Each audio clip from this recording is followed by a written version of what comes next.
to Sydney Airport. Local time here just approached 8:43. For your safety and that of the guests around you, please remain seated with your seatbelt fastened. Keep the aisles and exits clear until we arrive at the gate and the captain turns off the seatbelt sign. Please take care when opening the overhead lockers as items may have moved during our flight.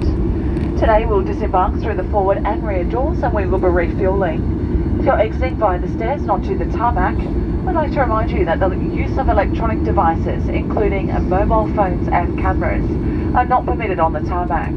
Smoking is not permitted on the tarmac or inside the terminal building. Once you have disembarked the aircraft, remain on the outside of the markers and follow any instructions given to you by our lovely ground staff. For guests with an international connection on Virgin Australia or one of our partnered airlines, please proceed through to our transfer desk at gate 46. We do sincerely apologise for our late arrival into Sydney on behalf of your entire crew. We do wish you a safe onward journey or a warm welcome home to Sydney. We do hope to see you next time you choose to fly. Thank you and good morning.